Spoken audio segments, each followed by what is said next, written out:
Todo lo puedo en aquel que me conforta. La doctrina social de la Iglesia en nuestro mundo.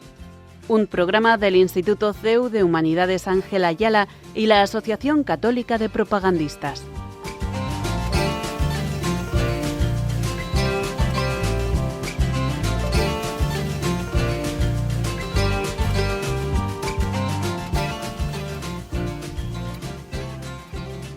Bienvenidos, queridos oyentes de Radio María, una semana más a Todo lo puedo en aquel que me conforta, el programa de la Asociación Católica de Propagandistas y el Instituto CEU de Humanidades Ángel Ayala, en el que desgranamos la doctrina social de la Iglesia en nuestro mundo.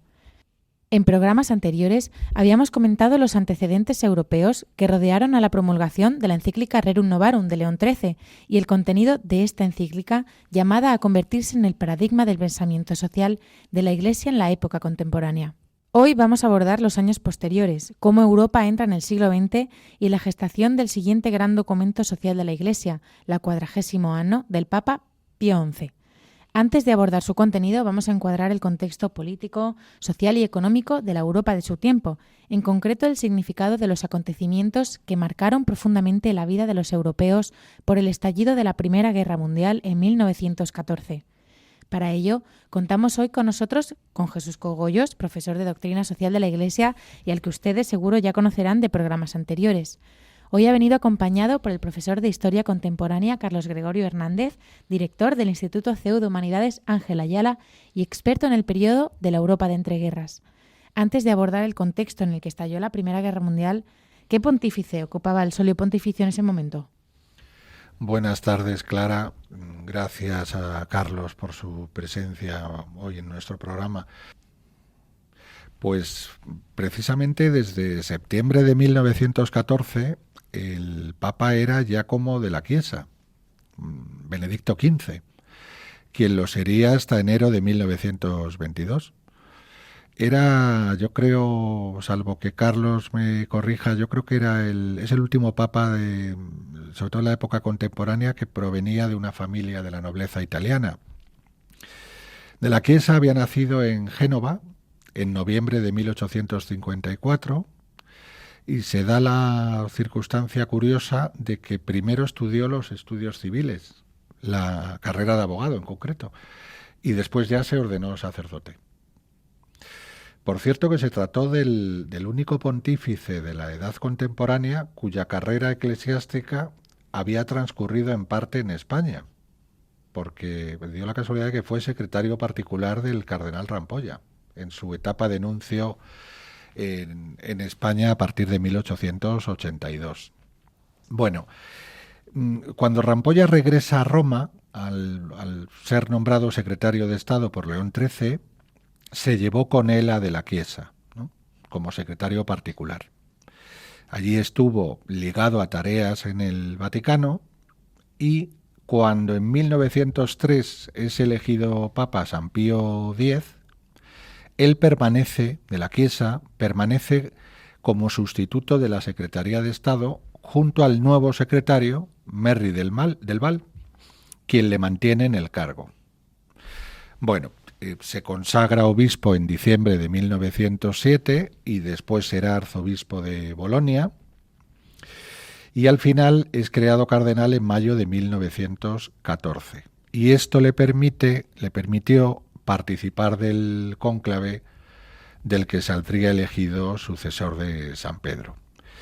Por lo tanto, Benedicto XV ha pasado a la historia de los pontificados por ser un excelente jurista, un hombre plenamente integrado en las circunstancias de su época, ¿no?, y que supo enfrentarse a las condiciones de su tiempo, ¿no?, y de hecho fue un defensor constante de la convivencia internacional como para conseguir una paz estable. ¿Cuáles podríamos decir que fueron los antecedentes? ¿Por qué llega a estallar la Primera Guerra Mundial? Es un tema complejo, digamos, pero para explicarlo de una manera muy, muy sencilla. Tenemos de fondo el imperialismo, las tensiones por la conquista del mundo entre los grandes poderes, Gran Bretaña, Francia y sobre todo la incipiente Alemania, que disputa un espacio fuera de Europa. Tenemos también la emergencia del nacionalismo por doquier, que está debilitando los imperios ya existentes europeos, como el Imperio Austrohúngaro, que va a ser un poco el foco del comienzo de la guerra. Tenemos conflictos internos dentro de las naciones, ¿no? Una carrera por los recursos. Hay muchos elementos, ¿no?, en el fondo de la Primera Guerra Mundial, pero en último término también hay que atender a las cosas concretas. El asesinato del archiduque de Francisco Fernando en Sarajevo, 28 de junio de 1914, también de su esposa, que es cuando pues todo cuaja, ¿no? Toda una serie de incidentes desde 1900 en adelante, desde 1898 incluso en adelante, desde el incidente de Fasoda entre Francia y Gran Bretaña, ahí empieza ya a haber una expectativa de una posible guerra. Y sobre todo en los Balcanes, ¿no? Las varias guerras balcánicas que va a haber, pues esta podría haberse sustanciado en una tercera guerra balcánica. Finalmente va a ser una guerra mundial por las alianzas que se habían organizado, ¿no? Desde el final de la guerra franco-prusiana, desde 1870 en adelante. Hay dos bloques de alianzas que van a confrontar ahora por un ámbito menor de lo que era el continente europeo, que era la relación entre Serbia y Austria-Hungría. Llegada la guerra, llegado el conflicto, ¿cuál fue la posición de Benedicto XV ante este? Pues yo creo que lo más destacable de Benedicto XV en este momento es que quiso mantener la independencia de la Iglesia respecto del conflicto bélico. Ya en su primera encíclica, Ad Beatissimi, de noviembre de 1914, criticó, por supuesto, duramente el modernismo, tan de moda en su época, porque golpeaba la conciencia de los católicos, ¿no?, en Europa. Pero sobre la guerra, que es lo que ahora nos ocupa, el Papa señaló, denunció que la guerra se debía a la codicia de bienes materiales que había producido el materialismo. Era una crítica feroz, de nuevo, al marxismo, porque era el gran hijo del liberalismo, ¿no?, pero era el gran responsable de la nueva visión cultural y psicológica de los europeos, ¿no? Entonces recordó que la mera posesión de bienes materiales no reporta al hombre la felicidad. Y pidió, por supuesto, el cese de las hostilidades y que en su lugar se apostase por la vía del derecho, ¿no?, él como gran jurista que era. Y una cosa muy curiosa es que el día de Navidad, curiosa, desgraciadamente curiosa, ¿no?, que el día de Navidad del año 14 pidió encarecidamente a los dos bandos contendientes en la guerra que se parase el fuego, por lo menos el día de Navidad, ¿no? Desgraciadamente el pontífice, pues como es sabido, no fue escuchado. ¿Cómo se fueron desarrollando los acontecimientos de la Primera Guerra Mundial? La guerra va a ser una guerra larga. La expectativa era que hubiese sido breve, una guerra cortita de unos meses y como la guerra franco-prusiana, y que se hubiera resuelto el escenario, pero no fue así. Fueron 4 años de guerra. Cuando comienza en el año 14, la mortandad es enorme. Se habla de la generación perdida.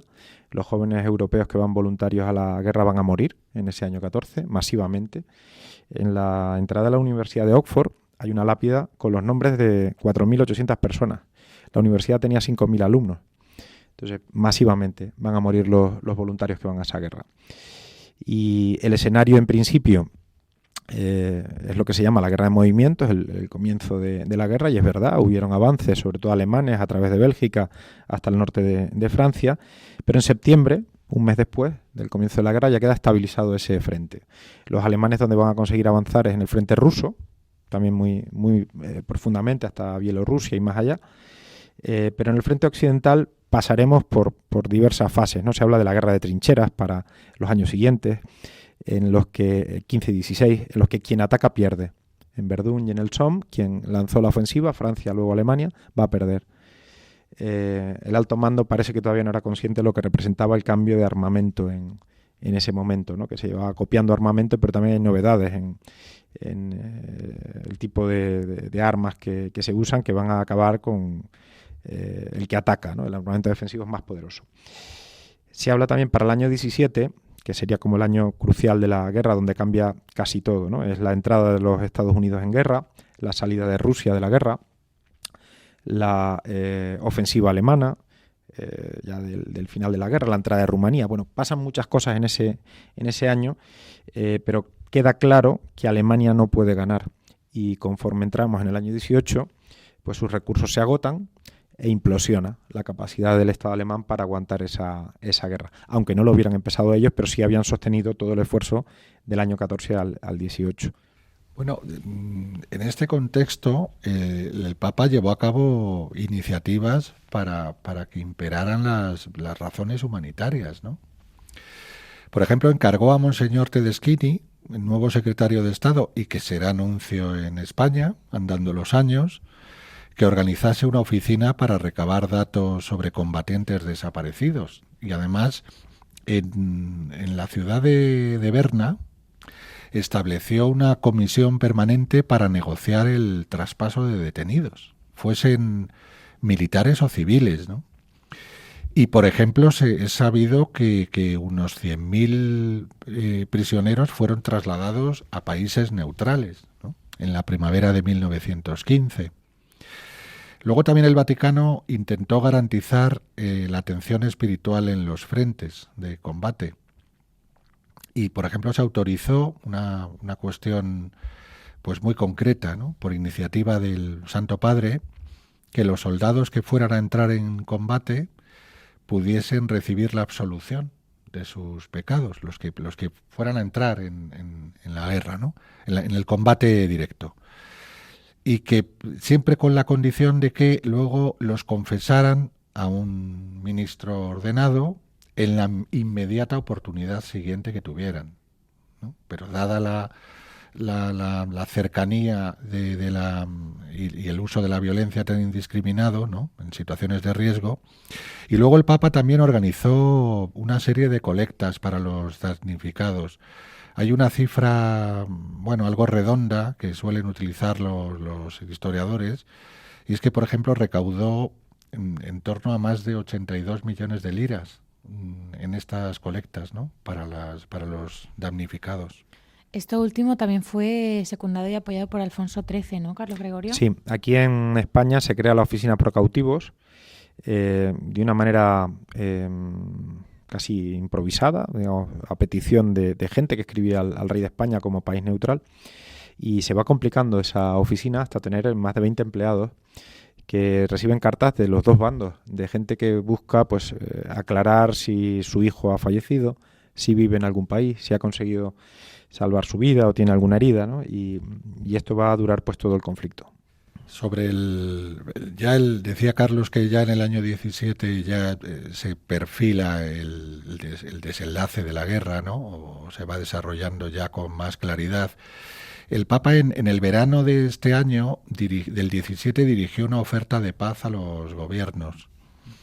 Volvió a señalar que era una destrucción inútil, ¿no?, y que debía fomentarse la paz sin vencedores ni vencidos, ¿no?, que además posibilitara el desarme, un desarme real, un desarme efectivo, y el sometimiento pues a un arbitraje, ¿no?, y que se respetara la libertad de navegación, que se condonaran mutuamente daños y gastos de guerra, es decir, que se caminara hacia la paz, ¿no?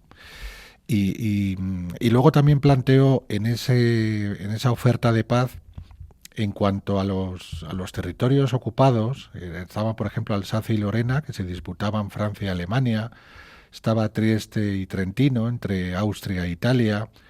Bueno, pues que se buscara una solución armónica, ¿no?, que satisfaciese a ambas partes, ¿no? También era el problema también en Armenia, Balcanes y en Polonia. Bueno, no fue escuchado, como es lógico, como es sabido, ¿no? Aunque sí es verdad que probablemente influyó para que posteriormente, esto nos lo podrá aclarar Carlos con un poco más de profundidad, el presidente de Estados Unidos, Wilson, hiciera públicos sus 14 puntos para un plan de paz, ¿no? El Papa no fue escuchado, pero bueno, él hizo la oferta, la propuesta de paz, ¿no? Los mensajes del Papa, pues él fue elegido en septiembre, cuando empezó la guerra, un mes después. Son recurrentes a lo largo de todo el conflicto y efectivamente no fueron atendidos. No era fácil, tampoco se sabía de la negociación una vez que se había iniciado la guerra. Y sobre todo porque las cuitas eran muy antiguas, ¿no? Francia aspiraba a recuperar Alsacia-Lorena, que había perdido en la guerra franco-prusiana en 1870. Entonces, eso va a estar en los acuerdos de paz. Y hay en el mapa europeo, una vez que desaparece el Imperio Austrohúngaro al acabar la guerra, también hay muchos aspirantes a construir un Estado-nación. Y eso no es fácil tampoco de ordenar, ¿no? En los puntos de Wilson había ideas conocidas por todos, pero quizás lo más polémico fue la noción de la autodeterminación de las naciones, ¿no? Se pensaba que debajo de ese imperio había naciones homogéneas y realmente no lo eran. La independencia de muchos países del Imperio Austrohúngaro va a generar nuevos conflictos internos dentro de esos estados-nación. En los Balcanes, donde comenzó la guerra, va a seguir habiendo un litigio de fondo que en el fondo se va a arrastrar el siglo XX, hasta el final de Yugoslavia, hasta el final de Checoslovaquia, ¿no? Cuando acabará ya pues todo este largo periodo del siglo XX. Ahí sigue habiendo traumas viejos de finales del XIX. En próximos programas abordaremos la siguiente gran cuestión histórica europea, la Revolución Rusa de 1917, pero ahora ya para terminar os quería plantear dos últimas preguntas. La primera es cómo se llegó al final de la guerra y cuáles fueron sus consecuencias, y la segunda, cómo se desarrolló la vida de la Iglesia durante esos años. El final de la guerra es la implosión alemana que he mencionado. Hay una sublevación el 9 de noviembre y el emperador opta por marchar a Holanda. Ahí se proclama la República de Weimar. Esa república, a partir del 11 de noviembre, comienza a negociar con los vencedores. Se hacen mesas independientes para cada uno de los contendientes, ¿no? Alemania tiene la suya, Austria-Hungría la suya, Turquía la suya. Y la guerra en el fondo se prolonga hasta 1923. Es decir, la guerra acabó en noviembre del año 18, pero realmente se siguió combatiendo en muchos lugares como el entorno de Turquía hasta el año 23. Las paces fueron sobre todo en el entorno de París y se van a poner pues condiciones duras a Alemania, que están en el fondo de lo que será pues el camino que nos lleva a la Segunda Guerra Mundial.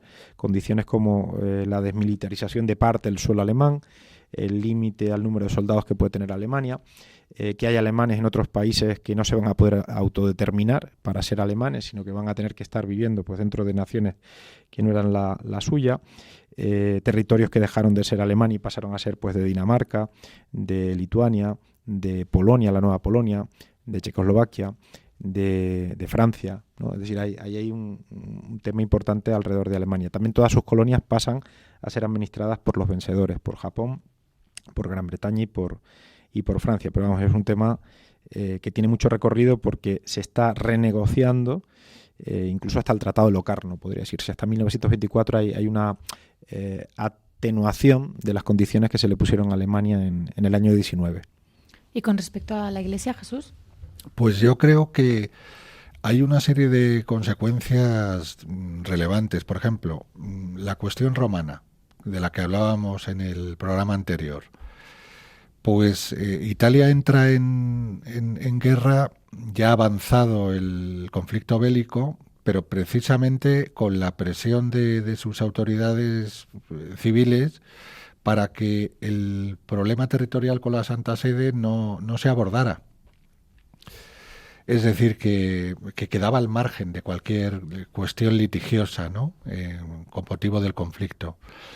Luego Benedicto XV también es interesante que suspendió el non expedit de noviembre del 19, que impedía a los católicos italianos participar en política.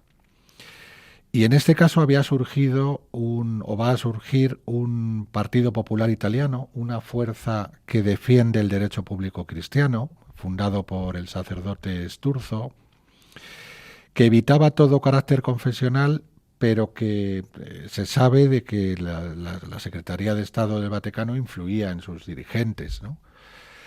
Por lo tanto, se levanta ese obstáculo para la participación de los católicos en la política, un poco, y además conecta en ese sentido con León XIII, ¿no?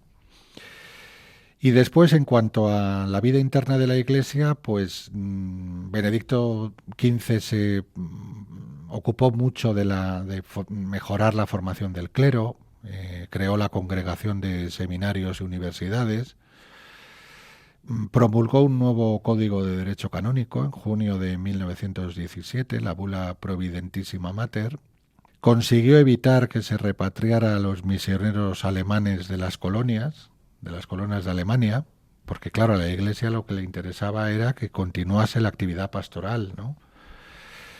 Y en uno de los tratados de paz, Monseñor Cerretti, el delegado apostólico, consiguió que se considerase a la Santa Sede como propietaria de las misiones católicas de Alemania, en el Tercer Mundo. Y luego también podemos citar la encíclica Maximum Iliud de noviembre de 1919, poco después del Tratado de Versalles, en el que explicaba cómo la Iglesia acogía a todos los hombres sin discriminación de su origen nacional, en la medida en que, o por ser todos hijos del mismo Padre, y redimidos sin excepción por Jesucristo en la cruz, ¿no? Son palabras permanentes, ¿no?, en la historia de la Iglesia, pero que en este momento eran de especial importancia. Y luego fomentó Benedicto XV las misiones en Japón y Albania, por ejemplo, de la mano del cardenal Rossum, prefecto de la Congregación de Propaganda Fide. Otra encíclica de interés en este momento, en 1917, es la Humani Generis Redemptoris, sobre una cuestión también muy interesante, que los sacerdotes se dediquen a predicar la conversión interior de los oyentes, por lo que era preciso que se centraran en hablar solo de Dios y de los deberes hacia Él. Bueno, no, por supuesto, en el año 17 no voy a referirme a las apariciones de la Virgen de Fátima, porque de las que hablaremos en el programa de la Revolución Rusa, pero sí, también en febrero del 16, Benedicto XV llamó a la unidad de los cristianos mediante un octavario que fue muy famoso. Y bueno, y luego ya el final del Papa, pues el final físico, pues a principios del año 22, una bronquitis, terminó en una neumonía y falleció el 22 de enero del año 22. Por cierto, que sus restos mortales descansan en las grutas vaticanas de la Basílica de San Pedro.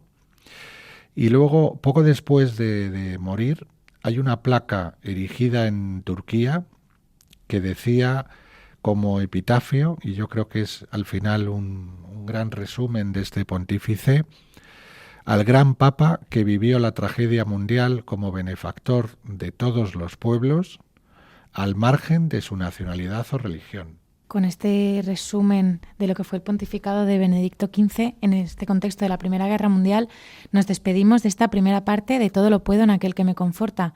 Dejamos a nuestros oyentes con un pequeño espacio para reflexión y a la vuelta hablaremos sobre el Jubileo del Mundo Educativo celebrado en Roma entre los pasados 27 de octubre y 2 de noviembre.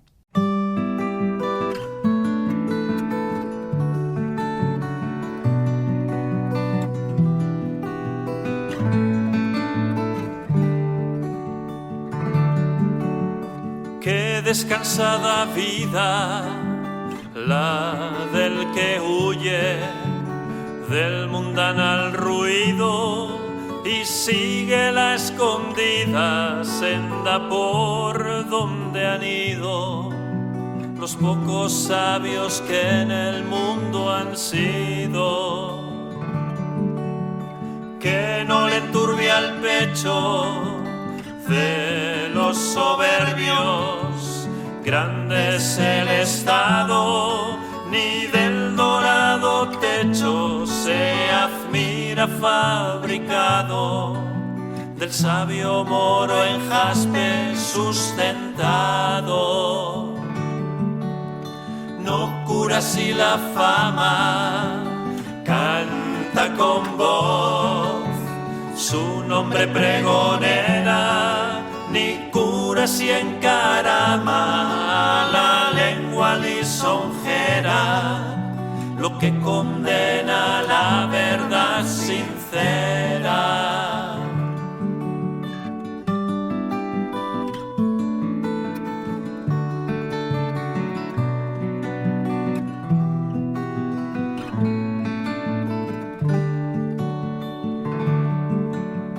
¿Qué presta mi contento si soy del vano dedo señalado? Si en busca de este viento ando desalentado, con ansias vivas, con mortal cuidado.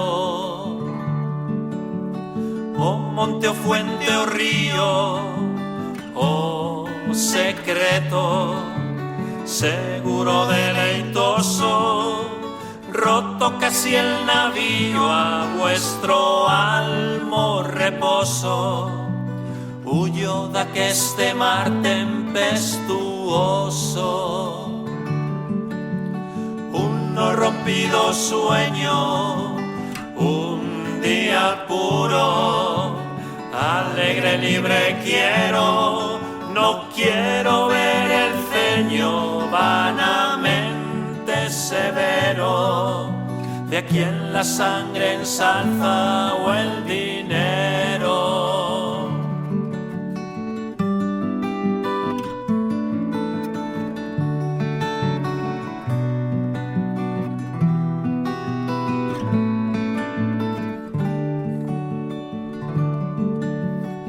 Despiértenme las aves con su cantar, sabroso no aprendido, no los cuidados graves de que siempre he seguido, el que al ajeno arbitrio está tenido. Vivir quiero conmigo y gozar quiero del bien que debo al cielo, a solas sin testigo, libre de amor, de celo, de odio, de esperanzas, de recelo. Qué descansada vida la del que huye del mundanal ruido y sigue la escondida senda por donde han ido los pocos sabios que en el mundo han sido. Los pocos sabios que en el mundo han sido.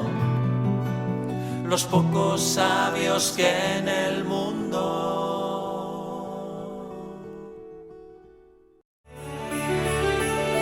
Hay encuentros que cambian la vida, como los de los conversos con Dios, y encuentros que cambian la historia, ante todo, el de Cristo con la humanidad en Belén. Sí, todos tenemos una cita con Dios, que bajó del cielo a la tierra para encontrarse con nosotros. Lo hizo con María, José, los pastores, magos, Simeón, Ana, y a través de la Iglesia quiere hacerlo con todos los hombres, que podemos cerrar nuestras puertas como hizo la posada de Belén o ir a su encuentro. ¿Y tú? ¿Has acudido ya a tu cita? ¿Les has contado a los demás que Cristo ha nacido también por ellos? Radio María nació para responder a esa llamada misionera, prolongando a través de sus ondas el anuncio gozoso de los ángeles de Belén.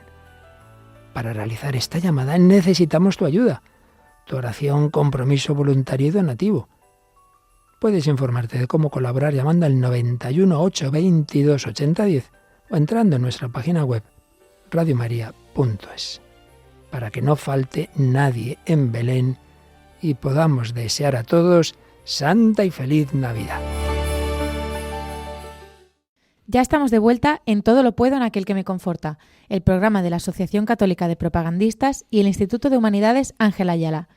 Entre los pasados días 30 de octubre y 1 de noviembre, una delegación de la asociación y del CEU viajó hasta Roma para ganar el jubileo del mundo educativo.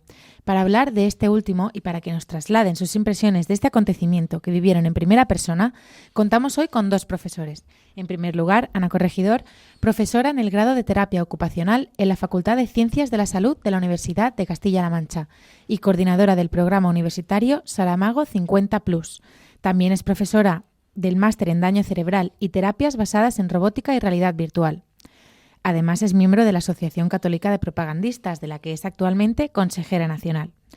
Contamos también ahora con Jesús Cogollos, al que ya conocen de programas anteriores, profesor de Doctrina Social de la Iglesia y de Historia Contemporánea en la Universidad CEU San Pablo y socio activo de la Asociación Católica de Propagandistas. La primera pregunta que me gustaría haceros es: ¿qué supone el jubileo de instituciones educativas? ¿Qué destacaríais de este acontecimiento eclesial y qué oportunidades ha supuesto? Pues muy buenas tardes a todos. Buenas tardes, Clara y Ana. Muchas gracias a Ana por su presencia. Pues lo primero que se me viene a la cabeza es un poco destacar cómo este acontecimiento eclesial de la Iglesia Universal, pues al final pretende poner el foco en el profesor, en el docente y en el discente, en el educando, ¿no?, como centro de la vocación del profesor, ¿no? Sobre todo por la importancia que la educación tiene para el futuro, con temas que luego seguramente abordaremos, ¿no?, como la libertad de educación, la libertad de cátedra. Son cuestiones que no son poca cosa, ¿no?, en la sociedad actual. A mí me impresionó mucho, fíjate, Clara, que el Papa comenzara señalando en la audiencia, que ahora vamos a comentar, que la Iglesia es madre y maestra. O sea, se hizo una referencia explícita a San Juan 23, ¿no?, a la Mater et Magistra. Y que todos los profesores, de alguna manera, estamos llamados pues a encarnar el rostro de la Iglesia ante los alumnos, ¿no?, y para los alumnos, para nuestros alumnos, ¿no?, y estudiantes. Y esto lo enmarcó dentro de la constelación, lo que él llamó el compromiso polifónico en la Iglesia. Es decir, dentro de los diferentes carismas, de las diferentes pedagogías, formas de enseñar, de las metodologías, pero lo importante aquí es garantizar esa formación adecuada y ser referencia, ser maestros para esos millones de jóvenes que necesitan esa formación integral, ¿no?, no solo técnica, sino también personal y vital, ¿no? Esto fue lo que de entrada a mí me llamó la atención, ¿no? Retomo la pregunta con Ana. ¿Qué oportunidades supone un evento como este? Buenas tardes, Clara, Jesús. Estoy encantada de estar aquí y de poder compartir con vosotros lo que ha supuesto participar en el Jubileo del Mundo Educativo para mí. Comentabas que cuáles eran las oportunidades. Bueno, yo creo que el jubileo en sí mismo es una oportunidad porque es un periodo especial de gracia, de renovación espiritual y también de perdón. Partiendo de ahí, y centrándonos en lo que ha sido el jubileo de la educación, entendiendo educación desde los periodos de formación infantil hasta la universidad, es decir, a lo largo de la vida, y reflexionando también sobre las palabras que el Santo Padre nos dirigió, yo creo que podríamos extraer 4 grandes oportunidades o también objetivos a alcanzar.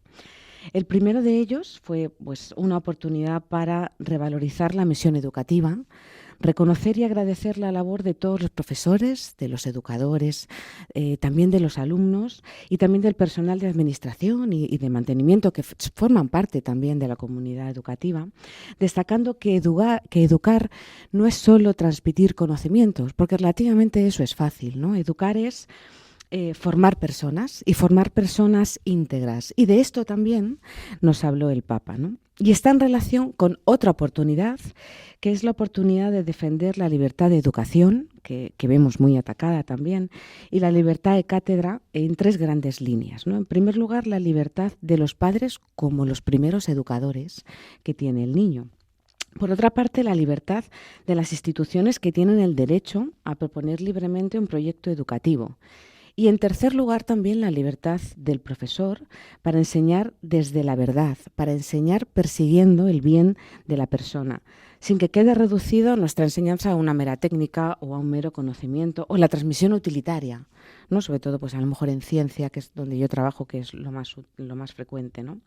Es decir, los estudiantes deben tener acceso a una educación que no les imponga una visión única y utilitarista, sino que además les abra oportunidades. Y esto me lleva también a otra oportunidad que yo he visto, ¿no? Releyendo también las palabras del Santo Padre, que es dar un impulso a la educación integral. Una educación que desde luego contemple la adquisición de conocimientos y competencias, pero que también, y esto yo creo que hizo hincapié mucho el Papa, desarrolla la interioridad. Una educación que acompañe en el crecimiento de los estudiantes, en el crecimiento afectivo, ético y espiritual. En definitiva, una oportunidad para formar personas libres, responsables, capaces de amar, capaces de pensar críticamente y actuar en favor del bien común. Y no solamente teniendo en cuenta los dictados del mercado laboral, que a veces nos dejamos llevar solo por eso, ¿no? Y en último lugar, por supuesto, y hablaremos de ello también, es una oportunidad para repensar el futuro de la educación, teniendo en cuenta los desafíos actuales. El Papa también hizo hincapié en eso, en la tecnología, en la inteligencia artificial, en el combate que tenemos contra el aislamiento digital, en la necesidad de educar la interioridad y además también atender a la fragilidad de los estudiantes. Pienso ahora en los estudiantes que tenemos con problemas de salud mental, en sus necesidades, en cómo viven en la fragmentación, ¿no? Y que debemos ayudarles. Yo creo que estos son retos importantes que nos planteó también el jubileo. Completamente. Tuvisteis la suerte también de que el Santo Padre León XIV dirigió unas palabras a los educadores el día 31 de octubre. ¿Qué destacaríais del discurso del Papa en la audiencia pública en la Plaza de San Pedro? Bueno, pues un poco ya lo ha adelantado Ana, ¿no? En sus palabras. Desde luego el Papa hablaba lo dijo expresamente desde su propia experiencia como educador en algunas instituciones educativas de la Orden de San Agustín. Entonces enfocó el discurso pues desde su propio recorrido vital, ¿no? Y mencionó 4 puntos que ahora, si quieres, comentamos un poco más en detalle porque merecen una atención específica, ¿no? La interioridad, la unidad, el amor y la alegría, ¿no? Yo destacaría su labor docente, su experiencia como docente y por lo tanto que él conoce perfectamente el campo en el que hablaba y por lo tanto de alguna manera nos hizo partícipes también con él, ¿no? de esa comunidad de docentes. ¿Qué creéis que quiso decir el Santo Padre con esa primera palabra, interioridad? Bueno, yo creo que el discurso del Papa fue un discurso muy pensado, muy reflexionado y como dice también Jesús, proviene de una amplia experiencia en el campo de la educación. Y yo creo que nos presentó, ahora vamos al pilar de interioridad, por eso quería comentarlo, nos presentó, fue muy didáctico también, porque nos presentó 4 pilares a los que aferrarnos, los comentaba Jesús, interioridad, unidad, alegría y amor, pero también nos planteó retos a asumir, o sea, nos planteó una hoja de ruta. En esto os podéis basar, pero esto tenéis que conseguir, ¿no? Y en ese sentido yo creo que el discurso pues, fue muy ilustrativo y también muy inspirador. En relación a lo que comentabas del primer pilar al que podemos aferrarnos, de interioridad, yo creo que significa que el maestro está dentro, que los recursos materiales están en las aulas, comentaba también el Santo Padre, las aulas, los laboratorios, efectivamente eso está, y a veces le prestamos demasiada atención y olvidamos que el maestro realmente está en el interior. O sea, yo creo que el Papa nos quiso recordar algo esencial. La educación necesita, primero, silencio, profundidad y escucha. No basta solo con saber mucho, con tener mucho conocimiento o con que nuestro conocimiento sea lo más actual, sino que también debemos saber quiénes somos. Primero, en el sentido de quiénes somos los docentes, pero también el estudiante tiene que descubrir quién es, ¿no? Por eso el Papa nos invita a cultivar nuestro espacio interior, pero también el espacio interior de los estudiantes, ¿no? Es decir, cultivar también su capacidad de conciencia, reflexión, sentido y vocación. Y esto, desde luego, requiere tiempo para el diálogo y tiempo para la escucha del estudiante. tiempo que por otra parte no tenemos, ¿no? Fíjate, Ana y Clara, según escucho hablar a Ana, me venía a la mente que esto es precisamente el enfoque del padre Ángel Ayala, ¿no? Cuando, siendo primer rector del Colegio de Areneros en Madrid y que funda, por la llamada del nuncio Monseñor Vico, funda en 1908 nuestra Asociación Católica de Propagandistas, ¿no? Ese sentido de que el profesor debe ser maestro y referencia para el alumno, porque como decía Ana, el Papa no solo se refirió en este discurso al alumno, empezó por la comunidad formadora, ¿no? Por los profesores, porque de alguna manera deben ser consecuentes y coherentes con aquello que enseñan. No solo los formadores, no solo las cuestiones técnicas y profesionales que efectivamente pues forman parte de la formación, ¿no? Pero también desde el punto de vista moral, el profesor debe ser ejemplo, ¿no? Debe ser ejemplo convincente para el alumno, ¿no? Y también de alguna manera estaba implícito en las palabras del Papa lo que señaló, ¿no? Porque al final, en este punto de la interioridad, terminó con una frase muy significativa, y es que entender la formación como un camino en el que el maestro y el discípulo caminan juntos. Eso es. Yo luego, revisando el Ex Corde Ecclesiae de San Juan Pablo II, pues que además citó en alguna parte del discurso, es decir, también lo tuvo muy presente al dirigirnos estas palabras, ¿no? La segunda palabra fue unidad, ni más ni menos. ¿A qué creéis que se refirió con esta palabra? Bueno, yo creo que sobre todo nos quiso decir, bueno, en aquel que es uno, seremos uno, ¿no? Que en Cristo se halla la unidad verdadera y que la unidad es presentada como un horizonte aquí ontológico y también pedagógico, en el sentido de que la educación cristiana debe apostar por unir la razón y la fe, la ciencia y la ética, la razón y el corazón, es decir, que la fe dialogue con la razón y que el conocimiento no se quede solo en la cabeza, sino que pase por el corazón y que llegue también a las manos, a la acción, ¿no? La doctrina social de la Iglesia, ¿no? Lo que también queremos hacer los propagandistas, ¿no? Trasladar a la sociedad, hacer a la sociedad, o sea, hacer con la sociedad y trasladar la fe, ¿no? Y sin embargo ahora también vivimos momentos de fragmentación, ¿no? Y yo creo que también el Papa hizo referencia a eso, a que no puede ser, o al menos a mí me inspiró eso, ¿no? No puede ser la vida por un lado, los estudios por el otro, la fe aparte, ¿no? Que el conocimiento y la fe deben caminar juntos, y realmente es eso también lo que defendemos desde la CDP, ¿no? La integración de la fe con la vida pública, con la cultura y bueno, con la profesión. Un elemento que está siendo, si os fijáis, invariable desde la subida al solio pontificio de León XIV, es que suele empezar todas sus reflexiones, todos sus discursos desde Cristo, ¿no? Poneros al lado de Cristo, ¿no? Y ahí encontraréis la verdadera paz y como consecuencia de eso el afrontar la realidad social con garantías, ¿no? También lo hizo en este caso, ¿no? Al final, él lo que venía a plantear sobre esta cuestión de la interioridad o de la unidad, yo creo que pues al final es que el desafío es el salir de uno mismo, ¿no? Tanto para el profesor como para el alumno, ¿no? Y este es el hacer de estímulos para crecer, ¿no? Y ayudar a crecer como persona al educando, ¿no? Después el Papa aludió también al amor, como es lógico, imagino que relacionado con la caridad.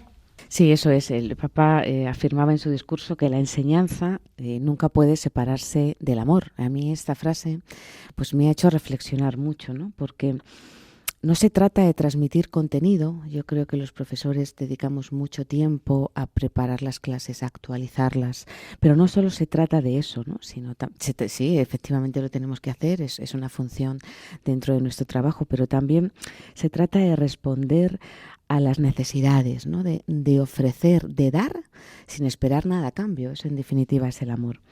Y que este conocimiento se convierta en servicio. Nos recuerda también el Papa que debemos mirar al estudiante como alguien único y enseñar desde la cercanía, desde el respeto, aunque también desde luego con firmeza y exigencia. Saber ver en el estudiante lo que él no ve, saber ver el potencial oculto que tiene, o quizá esa herida silenciosa, o quizá esa forma esa chispa para encender en él la motivación para que continúe estudiando, para que se esfuerce, para que se comprometa con el estudio. Y yo creo que todos recordamos también a esos profesores que nos han marcado.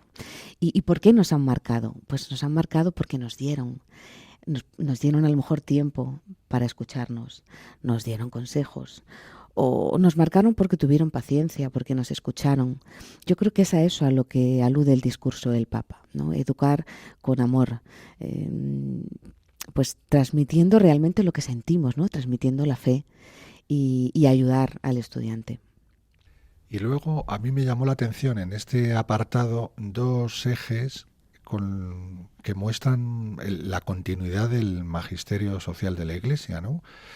Porque esto que comentaba Ana, de que el profesor tiene que captar las necesidades más urgentes del alumno, el Papa dijo, ¿qué esfuerzos realizamos para construir puentes de diálogo y de paz, incluso dentro de la comunidad docente? O sea, no solo hacia el alumno, ¿no? Sino también en nuestro centro de trabajo, centro educativo, ¿no? ¿Y qué capacidad tenemos los profesores para superar prejuicios o visiones limitadas? ¿Qué empeño ponemos en responder a las necesidades de los más frágiles, de los más pobres y excluidos en el ámbito educativo? Que es, porque siempre que hablamos de pobre, siempre la cosa popular, ¿no? Pues siempre lo lleva hacia pobre material, pero es que puede ser también una pobreza de espíritu, ¿no?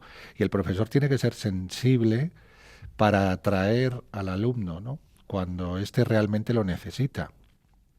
Y de nuevo para eso necesitamos la interioridad, es decir, para ser capaces de captar en el alumno su potencial o para ser capaces de captar lo que necesita, necesitamos tiempo, necesitamos reflexión propia, ¿no? El primer principio que nos decía, ¿no? Interioridad. Porque yo mi experiencia personal en este caso, Ana, no sé lo que a lo mejor lo compartimos, es que el alumno al principio del cuatrimestre, cuando empiezan las clases, mantiene como un caparazón, suele mantenerlo, pero a medida que van transcurriendo las clases como que va abriéndose, ¿no? Te va dejando entrar, porque está necesitado en el fondo necesita que tú te acerques, ¿no? Es decir, es un proceso. Sí, eso es. Y te dejan entrar también, yo creo, cuando ven que tú tienes esa capacidad de escucha, cuando de alguna forma perciben que ellos te importan, ¿no? Que su aprendizaje te importa y que su vida también te importa. Y en la medida en la que ellos empiezan a ver eso en el desarrollo de las clases, de cada tema, porque claro, de cada tema pues, lo puedes enfocar de muchas formas, ¿no? Y les puedes dar muchas alternativas. Pero cuando ellos ven que tú les das esa otra alternativa, en mi caso, por ejemplo, la alternativa de escuchar al paciente, de interesarse por su vida, de no solamente el diagnóstico, también es una forma en la que ellos ven que es tu forma de entender la profesión, ya sea la profesión clínica o la profesión docente. Y a partir de ahí es lo que tú dices, a medida que van pasando las clases, el estudiante ya se abre más, te deja más, incluso te cuenta, va al despacho y te cuenta muchas cosas que tú jamás pensabas que te podrían haber contado, ¿no? Y es ahí donde nuestra misión, donde nuestra función, pues yo creo que florece, ¿no? Es ahí donde tenemos la oportunidad de hablarle de tantas cosas buenas, ¿no? que ofrece Dios. Completamente. que nos regala. Llegamos así a la última palabra clave de este discurso del Papa, la alegría. ¿Con qué os quedasteis de esta palabra? Bueno, a mí me llamó la atención cuando el Papa dijo que los verdaderos maestros educan con una sonrisa. Esto también es muy de nuestro padre Ángel Ayala, ¿no? Y que la apuesta es despertar sonrisas en el fondo del alma del discípulo, ¿no? Son palabras con un contenido muy, muy, muy profundo y a la vez muy concreto, ¿no?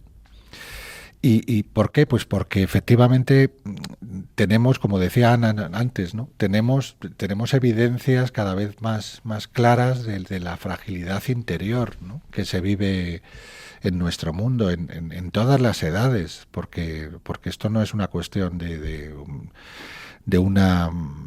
unos estudios concretos, ¿no?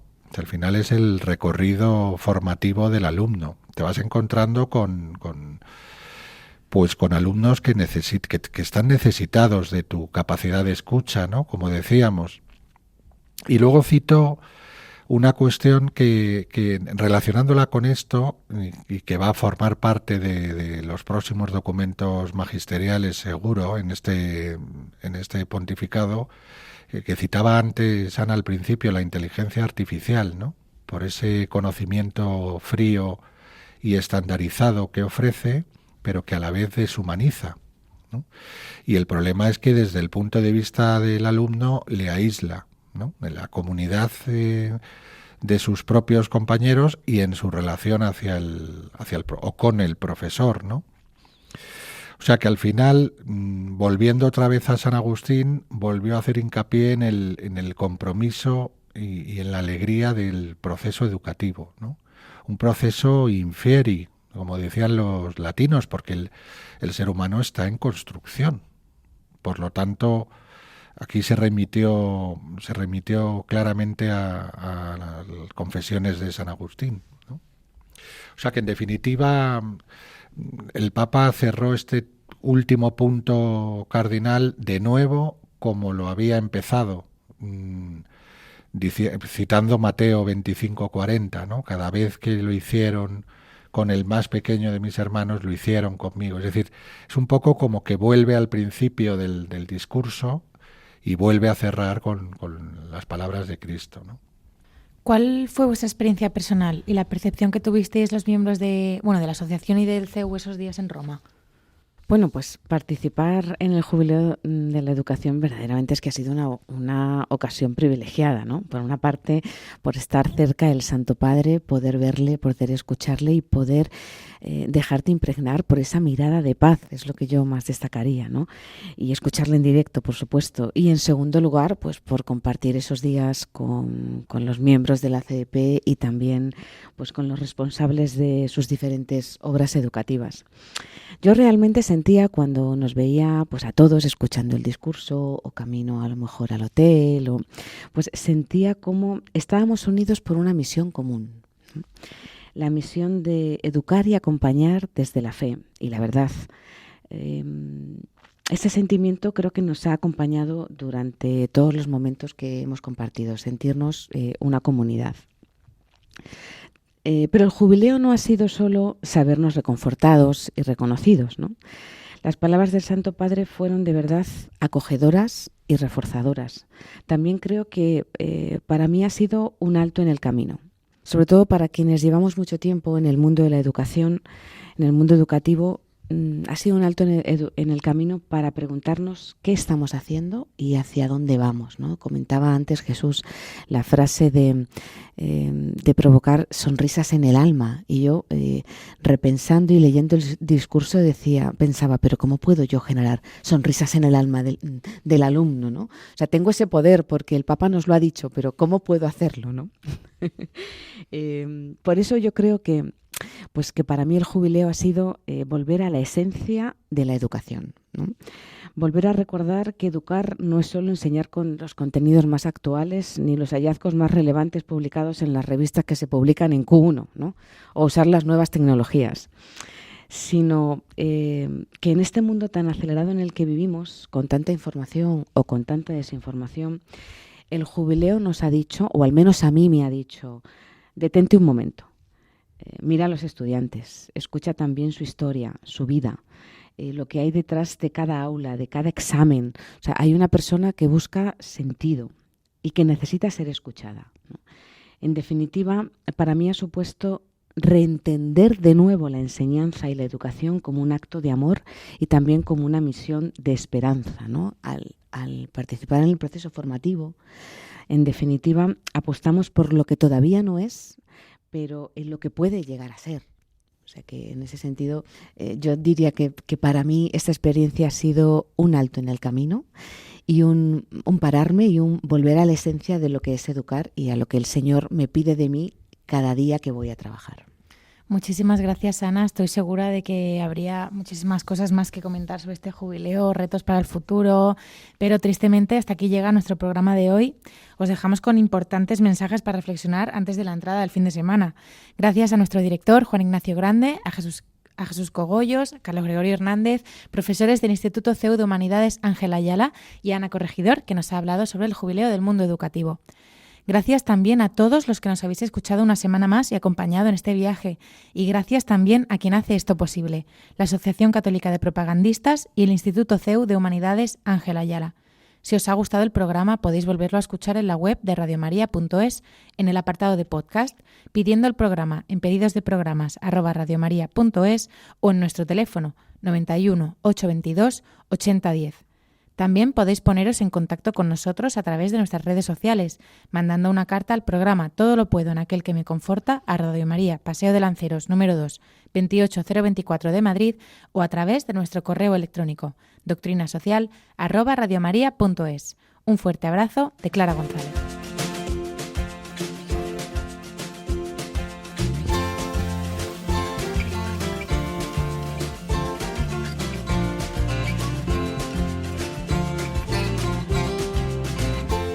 Todo lo puedo en aquel que me conforta. La doctrina social de la Iglesia en nuestro mundo. Un programa del Instituto CEU de Humanidades Ángela Ayala y la Asociación Católica de Propagandistas.